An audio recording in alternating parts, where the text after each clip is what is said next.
Au cœur d'une terre impitoyable, où seule la ténacité permet de survivre, une proposition inattendue allait bouleverser deux existences solitaires.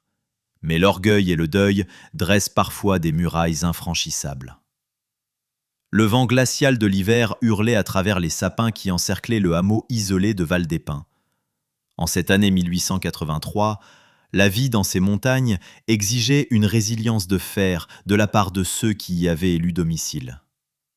Antoine Mercier, un colosse aux épaules larges et aux mains usées par le travail, se tenait à la fenêtre de sa modeste cabane de bois rond. Ses yeux doux observaient la danse des flocons dans la lueur blafarde de l'aube. « Julie », chuchota-t-il, sa voix à peine audible par-dessus le crépitement du feu. Sa fille, âgée de 9 ans à peine, dormait paisiblement dans son petit lit de l'autre côté de la pièce.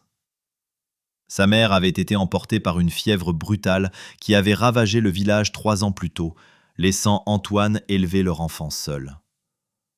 La vie de veuf et de père n'avait rien d'aisé, surtout dans ces contrées sauvages. Antoine passa une main dans sa barbe brune et fournie, déjà striée de fils gris prématurés. À 35 ans, il était devenu contremaître à la scierie locale, respecté pour sa force et son ardeur à la tâche. Pourtant, chaque soir, il regagnait un foyer qui lui semblait incomplet. « Hein » fit la voix ensommeillée de Julie sous ses courtes pointes. « C'est déjà le matin ?» Antoine se détourna de la fenêtre, son visage sévère s'adoucissant instantanément.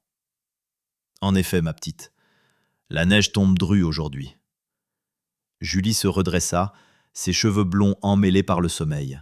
« On va quand même au village ? Tu avais promis qu'on irait voir le magasin de Monsieur Perrault. »« J'ai promis, n'est-ce pas ?» sourit Antoine en s'approchant de l'âtre pour raviver le feu. « Et un Mercier tient toujours parole. Mais d'abord, le déjeuner et les corvées. » Tandis qu'il partageait un simple bol de gruau de maïs, Antoine songeait à la journée qui s'annonçait. Les samedis étaient précieux. Pas de travail à la scierie, juste du temps avec Julie. Ces moments l'aidaient à tenir durant les longues nuits de solitude. « Papa » dit Julie en repoussant son bol vide. « Jeanne, à l'école, dit que sa maman lui coud une nouvelle robe à chaque saison. Tu crois que... » Antoine soupira, envahi par la culpabilité. « Je ne suis pas très doué avec une aiguille, Julie.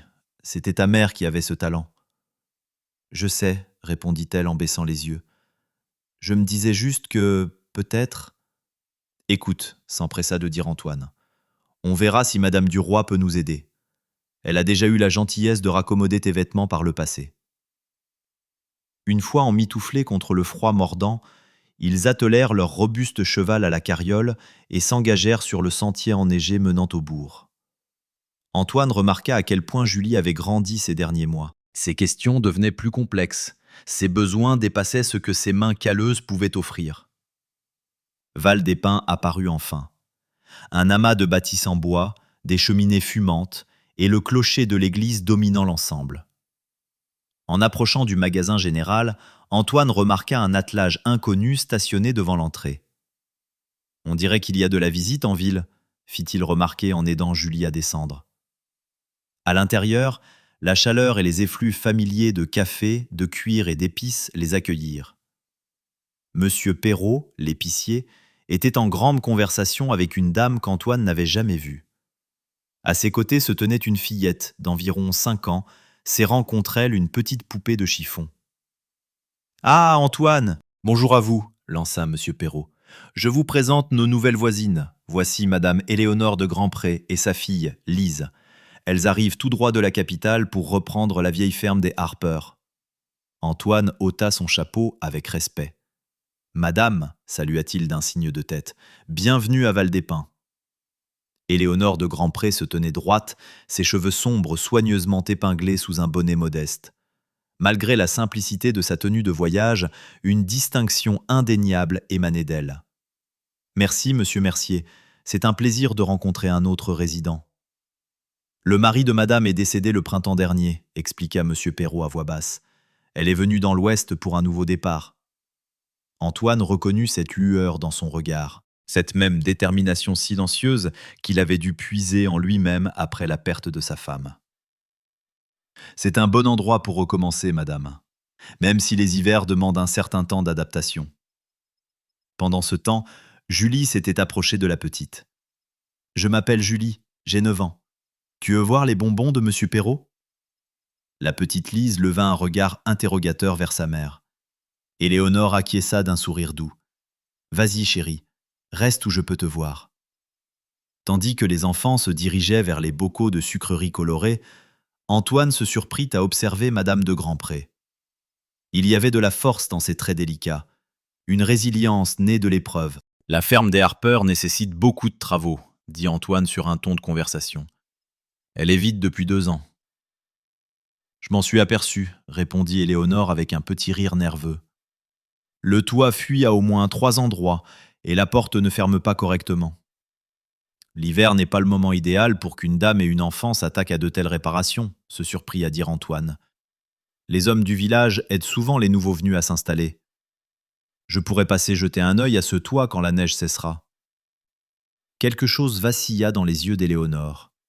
De l'orgueil peut-être, ou de la lassitude. « C'est très aimable, monsieur Mercier, mais je ne voudrais pas déranger. » « Ce n'est pas un dérangement, madame. Ici, on s'entraide pour survivre. » Leur échange fut interrompu par le retour de Julie et Lise, la plus jeune souriant timidement. « Papa, est-ce que Lise peut venir jouer à la maison un de ces jours ? Elle n'a jamais vu un vrai camp de bûcherons. » Antoine jeta un coup d'œil à Éléonore qui semblait hésitante. Le fossé entre eux était palpable. Lui, un rude travailleur forestier aux mains calleuses, elle, manifestement issue de la bonne société urbaine. Pourtant, ils partageaient le lien commun du deuil et le défi d'élever un enfant seul. « Peut-être quand vous serez mieux installée, Madame de Grandpré, » proposa Antoine. « Notre cabane n'est pas grand-chose, mais Julie serait ravie d'avoir de la compagnie. »« Peut-être, » concéda Éléonore avec un sourire poli qui n'atteignait pas tout à fait ses yeux. « Nous avons beaucoup à faire avant de penser aux mondanités, je le crains. » Alors qu'ils prenaient des directions opposées, Antoine ne put s'empêcher de se demander quel drame avait bien pu pousser une femme d'une telle distinction à s'échouer dans cette bourgade frontalière au milieu des montagnes sauvages. Quelle que soit son histoire, il devinait en elle une âme sœur, une combattante tentant de rebâtir sur les cendres d'un passé douloureux. « Elle a l'air bien triste, papa », fit remarquer Julie alors qu'ils chargeaient leurs provisions à l'arrière de la carriole. Antoine regarda Éléonore et la petite Lise grimper dans leur propre véhicule. « Recommencer sa vie n'est jamais chose aisée, ma puce. Mais les gens d'ici savent ce que c'est. » La neige redoublait d'intensité, enveloppant Val-des-Pins d'un linceul blanc immaculé. Sur le chemin du retour, les pensées d'Antoine revenaient sans cesse vers cette veuve au port altier et au regard lourd de fatigue. À Val-des-Pins, nul ne survivait à l'hiver en restant isolé. Tôt ou tard, chacun apprenait à accepter une main tendue, même ceux qui s'obstinaient à faire cavalier seuls. La semaine suivante apporta une vague de froid mordant qui figea le ruisseau et fit chuter les températures bien en dessous de 0. À la scierie, le travail ralentit.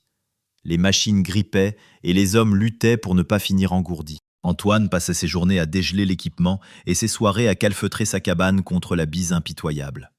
« Ce gel est le pire que j'ai vu depuis 15 ans, » déclara Bernard, le bras droit d'Antoine, alors qu'il tentait de débloquer le mécanisme d'une scie. Il souffla dans ses mains pour les réchauffer. « Il paraît que la nouvelle veuve et sa gamine traversent un mauvais quart d'heure là-bas, à la ferme des Rouleaux. » Antoine s'immobilisa, un chiffon graisseux à la main. « Comment ça ? » « Ma femme est passée hier leur porter des conserves. Elle dit que l'endroit est à peine habitable. La cheminée ne tire pas, la baraque est enfumée comme un fumoir à saumon. La petite a attrapé une toux à fendre l'âme. » Bernard secoua la tête avec fatalisme. « Ces gens de la ville n'ont aucune idée de ce qui les attend ici. » Antoine fronça les sourcils, se remémorant l'attitude fière d'Éléonore et sa réticence à accepter de l'aide. « Ta femme leur a proposé de l'aide ? » « Bien sûr, » répondit Bernard en testant la lame de la scie. Mais la veuve la remerciait poliment en assurant qu'elle s'en sortirait. Une tête dure, celle-là. La conversation hanta Antoine tout le reste de la journée et le suivit jusque chez lui. Alors qu'il préparait un ragoût pour le souper, Julie était assise à la table, appliquée sur ses devoirs d'écriture. « Papa » lança-t-elle soudain. « Oui. » Tu crois que Lise et Madame de Grandpré vont bien dans cette vieille maison? Jeanne a dit à l'école que Lise toussait tellement fort qu'elle n'a même pas pu réciter ses chiffres aujourd'hui. Antoine remua le fond de la marmite, pensif. Parfois, les gens ont besoin d'aide même s'ils refusent de la demander. Julie leva les yeux, le visage grave. C'est ce que maman disait toujours. Elle disait que l'orgueil peut laisser les gens le ventre vide. Ta mère était une femme sage, répondit Antoine, le cœur serré par le souvenir. Il prit une décision brusque.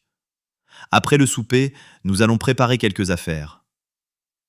1 heure plus tard, Julie emmitouflée à ses côtés et la carriole chargée de bois sec, d'outils et d'une marmite de ragoût encore fumant, Antoine dirigeait son cheval vers la ferme des Roues. La nuit était claire mais glaciale, les étoiles scintillant comme des éclats de glace au-dessus de leur tête.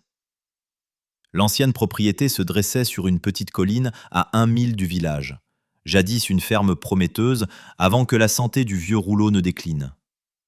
En approchant, Antoine nota le mince filet de fumée qui peinait à s'échapper de la cheminée et la lueur vacillante, bien trop faible, qui filtrait par la fenêtre. Il aida Julie à descendre et s'approcha de la porte.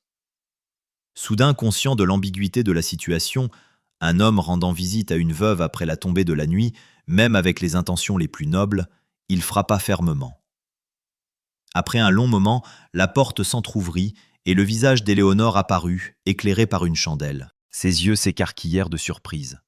« Monsieur Mercier, il se passe quelque chose au village ?» « Non, madame, répondit Antoine, son chapeau entre les mains. On m'a rapporté que vous aviez quelques soucis avec votre cheminée.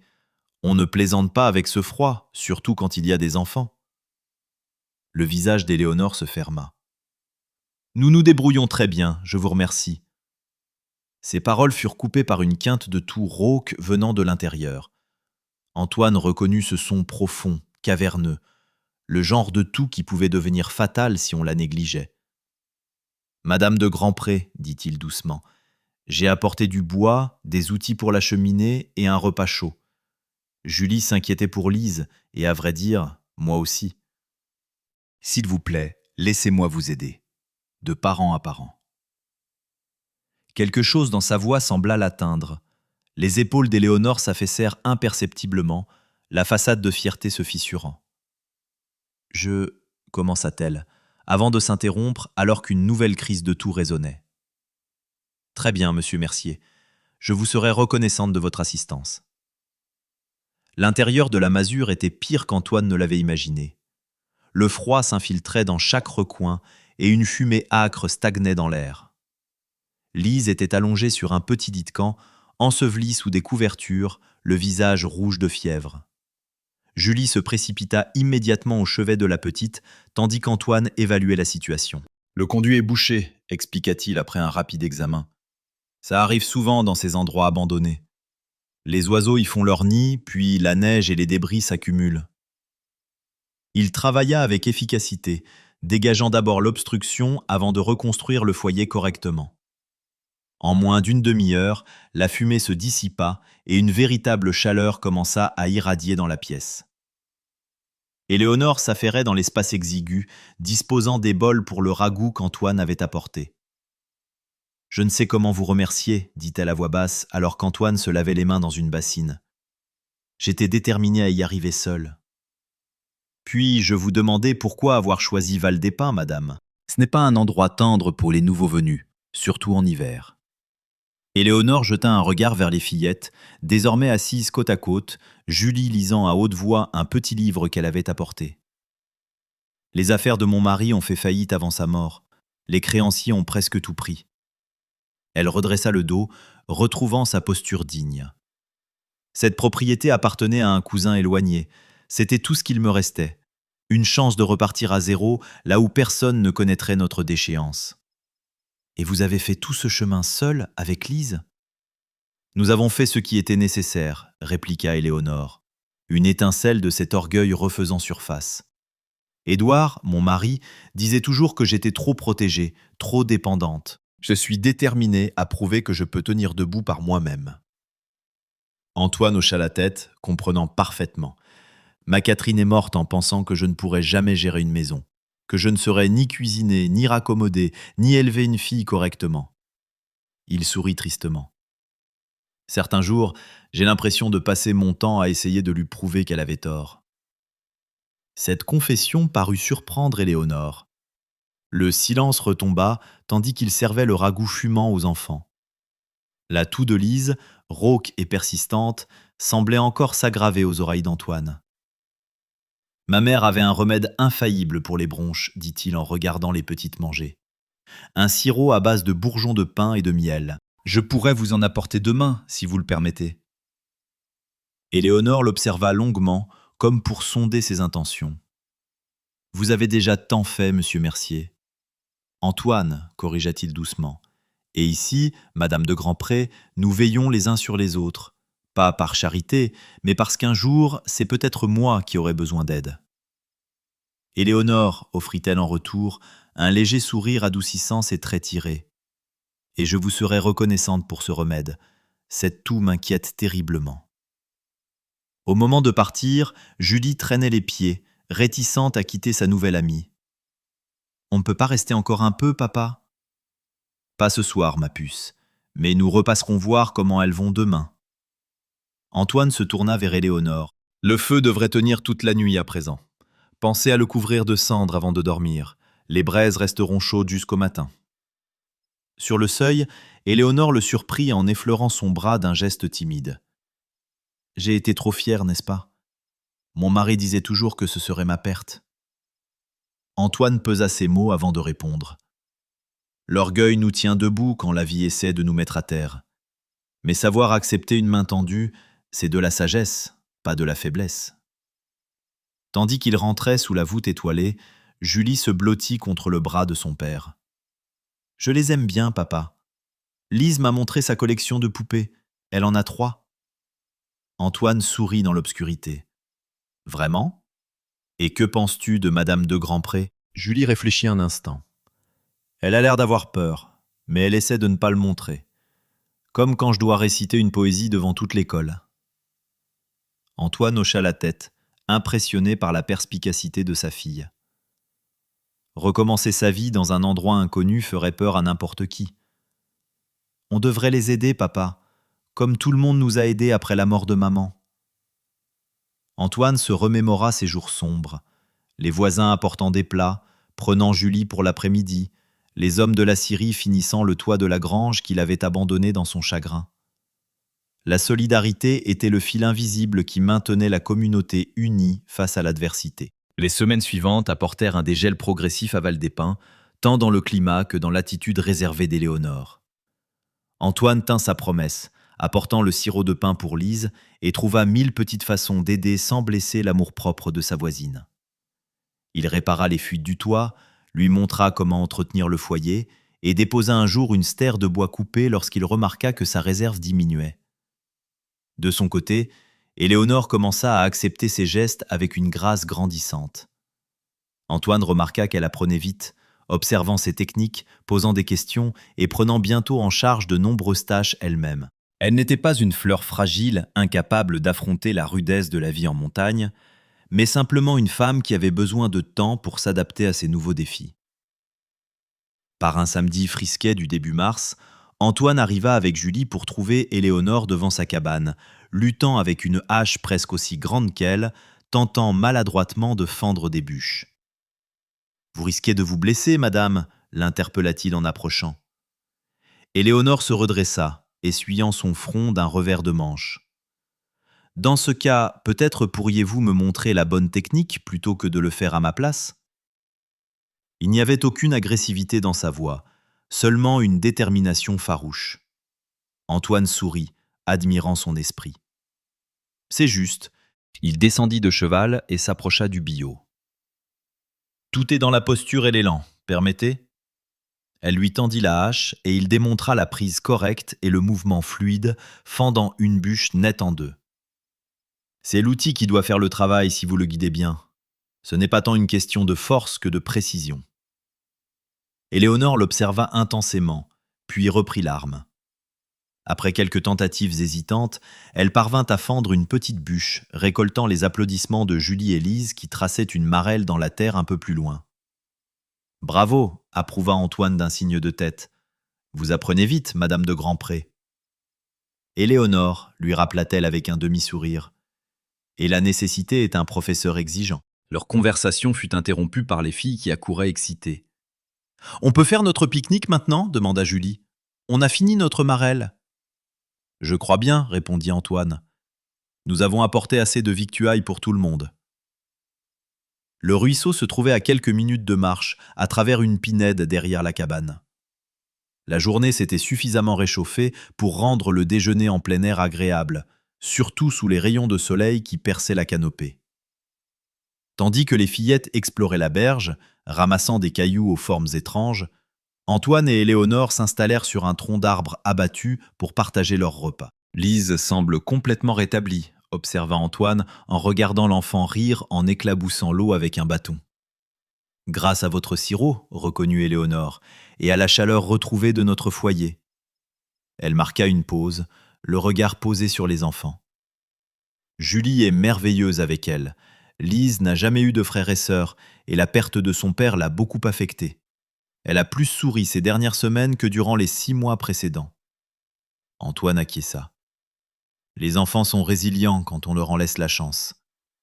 Julie a très mal vécu le départ de sa mère, mais les routines, les responsabilités, cela les aide à retrouver leur équilibre.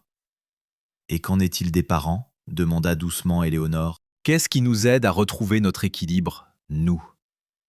Antoine réfléchit à la question. Le temps, un but à poursuivre, et finalement, je crois, le fait de laisser de nouvelles personnes entrer dans nos vies. Il la regarda, puis détourna vite les yeux. Si ce n'est pas indiscret, comment était votre mari ? Le visage d'Éléonore se voila d'une certaine distance. Édouard était brillant avec les chiffres. Il voyait toujours des opportunités là où les autres ne voyaient rien. Charmant en société, ambitieux à l'excès. Elle fit tourner l'alliance dorée qu'elle portait toujours. Il n'était pas toujours patient avec les affaires domestiques ou l'éducation de Lise, mais il pourvoyait à nos besoins, jusqu'à ce que ses investissements s'effondrent. Il semble avoir été un homme avec de grands rêves, offrit Antoine. Trop grand peut-être. Quand tout s'est écroulé, il n'a pas supporté le déshonneur. Sa voix trembla légèrement. Le médecin a parlé d'une crise cardiaque, mais je pense que c'est son esprit qui s'est brisé en premier. Antoine hocha la tête avec gravité. Catherine, ma femme, avait une douceur infinie. Elle savait faire pousser des fleurs là où rien ne voulait germer. Elle enseignait la musique aux enfants du village. Sa gorge se serra au souvenir. La fièvre l'a emporté si vite que j'ai à peine eu le temps de lui dire adieu. Ils restèrent assis dans un silence complice, chacun respectant le chagrin de l'autre. Finalement, Éléonore reprit la parole. « On m'a offert un poste. L'école cherche une institutrice. Il semble que mademoiselle Langlois attende un enfant et doive se retirer après le trimestre de printemps. » Le visage d'Antoine s'illumina à cette nouvelle. « C'est merveilleux. Vous étiez enseignante avant ?»« Brièvement, avant mon mariage. » Elle semblait contemplative. « Cela signifierait rester à Val-des-Pins de façon permanente, faire de cet endroit notre maison. » « Et est-ce une chose que vous envisagez sérieusement ?» Éléonore posa son regard sur Lise, qui aidait Julie à construire un petit barrage de galets dans le ruisseau. Quand nous sommes arrivés, je ne voyais cet endroit que comme une cachette pour fuir nos échecs, pour panser nos plaies. Mais à présent, elle se tourna vers lui, son visage ouvert et sincère. Je commence à entrevoir des possibilités que je n'avais pas soupçonnées. Antoine sentit une chaleur l'envahir qui n'avait rien à voir avec le soleil printanier. Val-des-Pins a le don de s'attacher aux gens, pour peu qu'on lui laisse une chance. Ce n'est pas seulement l'endroit, dit Éléonore doucement, ses yeux croisant brièvement les siens avant de se détourner. Plus tard, alors qu'il marchait pour rentrer à la cabane, Lise cala son pas sur celui d'Antoine, tandis que Julie bavardait avec animation devant eux aux côtés d'Éléonore. « Monsieur Mercier ?» fit Lise d'un ton solennel, levant vers lui les yeux pensifs de sa mère. « Est-ce que vous croyez que mon papa peut me voir depuis le ciel ?» La question prit Antoine au dépourvu. Il s'arrêta et s'agenouilla à sa hauteur. « Je le crois, mademoiselle Lise. Pourquoi me demandes-tu cela ? La fillette pesa ses mots avec soin. J'ai peur qu'il soit triste de me voir heureuse ici. Peur d'oublier son visage. Lise, ton père voudrait ton bonheur par-dessus tout. Et tu ne l'oublies pas. Tu fais simplement de la place dans ton cœur pour de nouveaux souvenirs, juste à côté de ceux que tu gardes de lui. Lise hocha la tête, apparemment apaisée par cette réponse. Julie dit que vous faites les meilleures crêpes du monde le dimanche matin. Est-ce que... Elle hésita, soudain timide. Est-ce que vous croyez qu'on pourrait y goûter un jour ? Antoine sentit son cœur se serrer de tendresse. Je pense que cela peut s'arranger, mademoiselle Lise. Peut-être même dès demain, si ta mère le permet. Arrivé devant la cabane, Antoine se surprit à ne pas vouloir partir. L'après-midi avait tissé entre eux une aisance précieuse et nouvelle. « Merci pour cette belle journée », dit Éléonore, alors qu'ils s'apprêtaient à se séparer. « Et merci de continuer à être si bon avec nous. »« Tout le plaisir était pour moi », répondit Antoine avec honnêteté. Puis, rassemblant son courage, il ajouta « Je pensais ce que j'ai dit à Lise. Si le cœur vous en dit, je serais honoré de vous recevoir toutes les deux pour le déjeuner demain matin. » Le sourire d'Éléonore illumina son visage tout entier. « Nous aimerions beaucoup cela, Antoine. » Sur le chemin du retour, Julie parlait avec excitation, racontant comment elle avait montré à Lise la cabane dans l'arbre qu'Antoine avait construite derrière leur maison. Antoine l'écoutait d'une oreille, l'esprit encore occupé par l'image du sourire d'Éléonore et la façon dont la lumière de fin d'après-midi avait joué dans ses cheveux. « Papa, dit soudain Julie, interrompant ses pensées, je crois que Madame de Grandpré t'aime bien. Elle te regarde comme la maman de Jeanne regarde son père. » Antoine sentit ses joues chauffer malgré la fraîcheur du soir. « Ah bon ? Et qu'est-ce que tu en penserais si c'était vrai ?» Julie réfléchit à la question avec un sérieux inhabituel.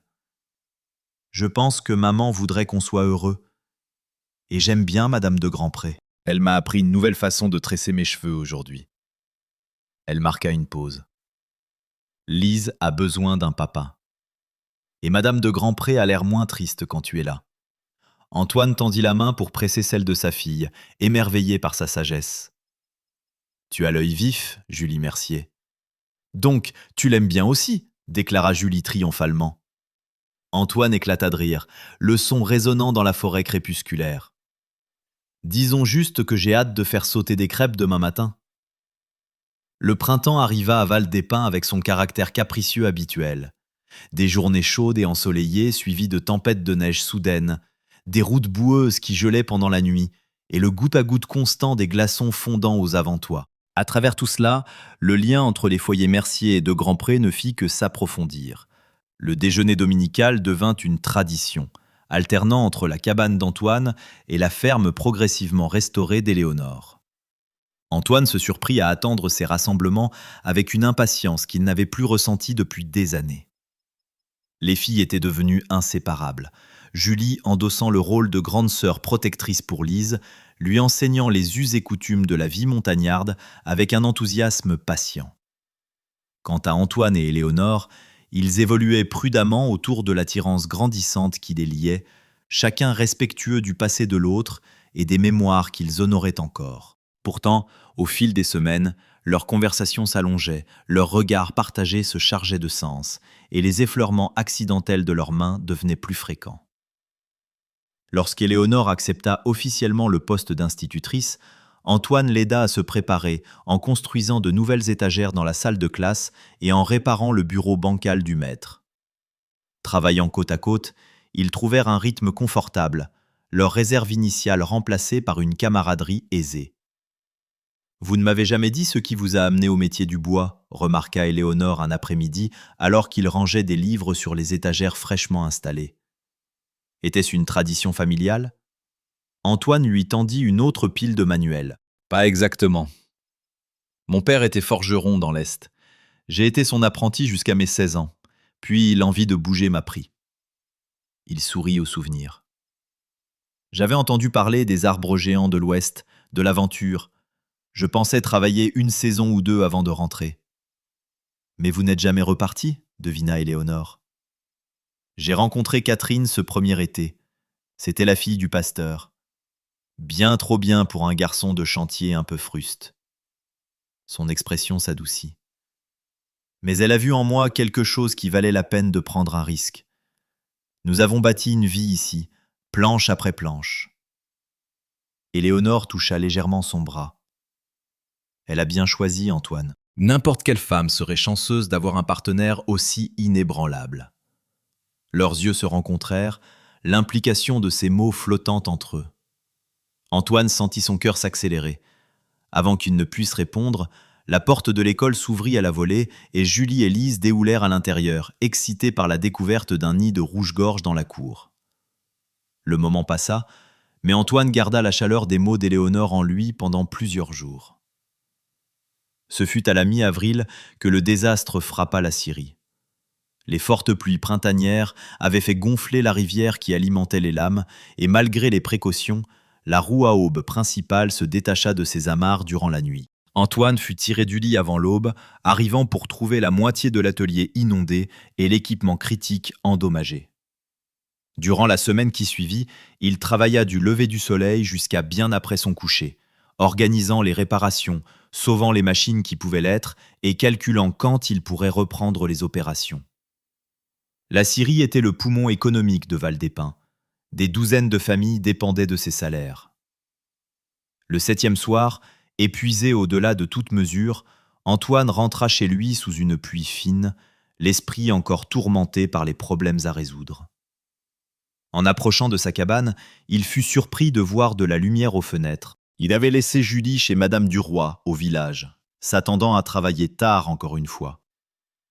En ouvrant la porte avec précaution, il trouva Éléonore devant son fourneau, remuant une marmite qui emplissait la cabane d'un arôme savoureux. La table était mise, une miche de pain frais trônait au centre, et Julie, comme Lise, dormait paisiblement dans le lit du fond. « Éléonore, mais… » Elle se tourna, essuyant ses mains sur son tablier. « Madame Duroy a mentionné que vous aviez à peine mangé de la semaine. Les filles et moi avons pensé que vous apprécieriez un repas chaud qui ne vienne pas de la cantine du chantier. » Antoine restait sans voix, submergé par la simple bonté du geste et par le sentiment de justesse qu'il éprouvait à la voir là, chez lui. « Vous devriez vous asseoir avant de tomber, » ajouta Éléonore avec une douce inquiétude. « Vous avez l'air usé jusqu'à la corde. » Il s'effondra sur une chaise, soudain conscient de chaque muscle endolori et de la fatigue profonde qu'il avait ignorée. Éléonore plaça devant lui un bol de fricassée de poulet fumante, puis lui versa du café. « C'est… » commença-t-il, mais les mots lui manquèrent. « C'est ce que font les voisins, » dit-elle simplement en s'asseyant face à lui. « Vous nous avez aidés plus de fois que je ne peux le compter. Laissez-moi vous rendre l'appareil. » Antoine mangea avec gratitude, la nourriture restaurant autant son corps que son esprit. Lorsqu'il eut fini, Éléonore remplit sa tasse et se rassit près de lui. « Est-ce grave à la Syrie ?» demanda-t-elle. « Ça aurait pu être pire, soupira-t-il. Nous serons opérationnels d'ici 15 jours, mais à capacité réduite en attendant les pièces de Denver. » Il se frotta le visage avec lassitude. « Certains hommes devront trouver du travail ailleurs temporairement. J'essaie de déterminer qui peut le moins se permettre de perdre son salaire. » Éléonore hocha la tête, pensive. « J'ai réfléchi. Le conseil scolaire a approuvé un budget pour des améliorations du bâtiment avant la rentrée. Peut-être que certains de vos hommes pourraient se charger de ces travaux en attendant ?» Antoine la regarda avec une admiration nouvelle. « C'est une excellente idée. Le conseil approuverait-il d'utiliser l'argent plus tôt que prévu ? » « En tant que future institutrice, je crois pouvoir plaider cette cause, » sourit Éléonore. « Surtout si un certain contremaître respecté appuie la proposition. » Ils passèrent l'heure suivante à élaborer des plans pour aider les familles touchées, leurs têtes penchées l'une vers l'autre au-dessus de la table. Lorsqu'ils eurent esquissé une solution viable, Antoine s'adossa à sa chaise, sentant un poids quitter ses épaules. « Vous êtes remarquable, Éléonore de Grandpré, » dit-il doucement. « Je ne sais pas comment vous remercier pour ceci, pour tout ceci. » Il fit un geste englobant la cabane, le repas, les enfants endormis. Les joues d'Éléonore s'empourprèrent légèrement.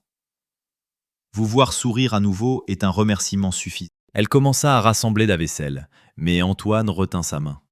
« Attendez, dit-il d'une voix sourde, il y a quelque chose que je voulais vous dire. » Il prit une profonde inspiration. Ces derniers mois, apprendre à vous connaître, vous et Lise, vous avoir dans nos vies, cela a réveillé quelque chose que je croyais enterré avec Catherine. Éléonore se figea, sa main chaude sous la sienne. Antoine, je sais que c'est peut-être trop tôt, continua-t-il. Je sais que nous portons tous deux nos passés, mais je me surprends à regarder vers l'avenir pour la première fois depuis des années. Il plongea son regard dans le sien. J'éprouve des sentiments profonds pour vous, Éléonore, et si vous avez besoin de plus de temps, ou si votre cœur n'est pas prêt, je comprends. Mais je ne pouvais pas passer un jour de plus sans vous le dire. La main libre d'Éléonore vint se poser contre la joue barbue d'Antoine. Mon cœur guérit en votre présence, Antoine Mercier. Je ne cherchais pas cela en venant à Val-des-Pins. Mais parfois, la vie nous offre des secondes chances que nous n'attendions pas. Antoine se leva lentement, tenant toujours sa main. Et est-ce une chance que vous seriez prête à saisir? Pas juste pour maintenant, mais peut-être pour toujours? Les yeux d'Éléonore brillèrent d'émotion. Les filles ont déjà tissé un lien si fort, et vous et moi... Elle prit une inspiration tremblante. Oui, Antoine, je le crois. Il la tira doucement dans ses bras, et leur premier baiser eut le goût d'un retour au foyer après un long voyage, familier et nouveau tout à la fois. Lorsqu'ils se séparèrent, tous deux souriaient à travers leurs larmes. Un petit bruit venant de l'autre bout de la pièce attira leur attention. Lise était assise dans le lit, les observant avec de grands yeux ronds. « Est-ce que tu vas être mon nouveau papa ?» demanda-t-elle dans un murmure qui porta pourtant parfaitement dans le silence de la cabane. Antoine et Éléonore échangèrent un regard. Puis Éléonore fit signe à sa fille d'approcher. Lise traversa le plancher à petits pas et fut soulevée dans les bras forts d'Antoine. « Est-ce que cela te plairait, mademoiselle Lise ?» demanda-t-il doucement. La fillette hocha la tête solennellement. « Julie a dit que tu pourrais l'être un jour. Elle a dit qu'on serait de vraies sœurs alors. » Le cœur d'Antoine s'emplit de joie en regardant de Lise à Julie toujours endormie, puis à Éléonore. « Eh bien, il semble que nos filles ont fait leur propre plan. » « Les enfants voient souvent clairement ce que les adultes compliquent, » répondit Éléonore, sa main retrouvant la sienne. Dehors, la pluie de printemps avait cessé et le clair de lune perçait à travers les nuages, argentant les flaques sur le sentier. À l'intérieur de la cabane, deux familles brisées avaient trouvé le moyen de ne faire qu'une. Non pas en oubliant ce qui avait été perdu, mais en ayant le courage de bâtir quelque chose de neuf sur les fondations du passé. Tandis qu'Antoine tenait Lise et serrait la main d'Éléonore, il songea à toutes les saisons qu'ils partageraient dans ce petit village de montagne, aux épreuves qu'ils affronteraient ensemble, aux joies qu'ils célébreraient. L'hiver avait cédé la place au printemps, et avec lui, la promesse de nouveaux commencements. « Je crois, dit-il doucement, que nous avons tous de belles choses devant nous. »